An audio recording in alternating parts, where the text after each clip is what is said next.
فرماتے ہیں آج پتہ چلا امام احمد بن حنبل نے کہا تھا پتہ تو تب چلے گا نا جب جنازے اٹھیں گے۔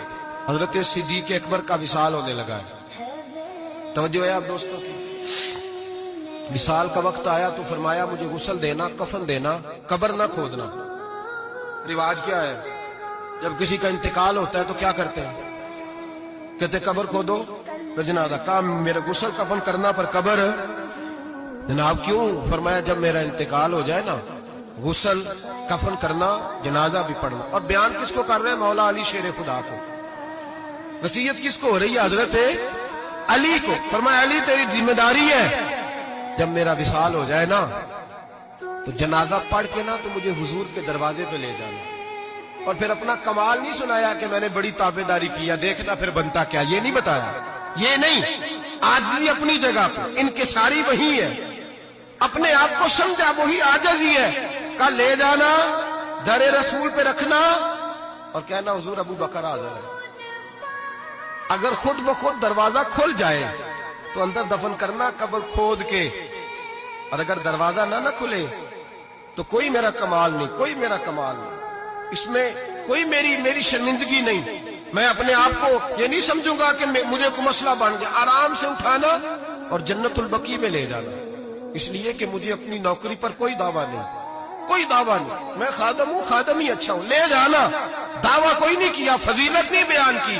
حضرت علی شیر خدا، یہ تمام صحابہ کا متفقہ عقیدہ سنے۔ حضرت علی شیر خدا کہتے غسل دیا، کفن دیا، اور مدینے میں جو روتے ہوئے آج لوگوں کو دیکھا، جو حضرت ابو بکر کے ساتھ پیار لوگوں کا آج دیکھا۔ فرماتے ہیں آج پتہ چلا امام احمد بن حنبل نے کہا تھا پتہ تو تب چلے گا نا جب جنازے اٹھیں گے، پتہ تو تب چلے گا نا جب جنازے اٹھیں گے، جنازے اٹھیں گے، میرے مرنے پہ ہر سو شور مچ جائے گا، دیکھو گے کہنے الوداع سرکار خود تشریف لائیں گے۔ کا پتہ تو تب چلے گا جب جنازے اٹھیں گے۔ حضرت صدیق اکبر کا جنازہ اٹھا تو لوگوں کو پتہ چلا حال کیا ہے۔ فرماتے ہیں جنازہ پڑھ کے در رسول پہ لے گئے، حضور کی قبر اطہر کے سامنے رکھ کے حضرت علی نے بات کی۔ کس نے؟ بول کے بتائیے۔ مولا، حضرت علی کا ذکر کرنا بھی عبادت ہے۔ مولا علی نے، کس نے بات کی؟ لوگ کہتے ہو او یہاں باتیں نہ کرو، سلام کرو، گزر جاؤ۔ مواجہ پہ فقط سلام، فقط سلام۔ حضرت علی نے بات کی اور کھڑے ہو کے بات کی، اور جناب علی کی داڑھی آنسوؤں سے بھری ہوئی ہے۔ کہتے ہیں حضور ابو بکر حاضر ہے، ابو بکر حاضر ہے، حضور ابو بکر حاضر ہے۔ اس سے زیادہ لفظ کوئی نہیں۔ حضرت علی فرماتے ہیں میں آگے تھا، باقی سارے پیچھے تھے، اور سب سے پیچھے جنازہ تھا، حضور ابو بکر حاضر ہے۔ فرماتے ہیں خود بخود دروازہ کھلا، خود بخود تو زندہ ہے واللہ، تو زندہ ہے واللہ، میری چشم عالم سے چھپ جانے والے۔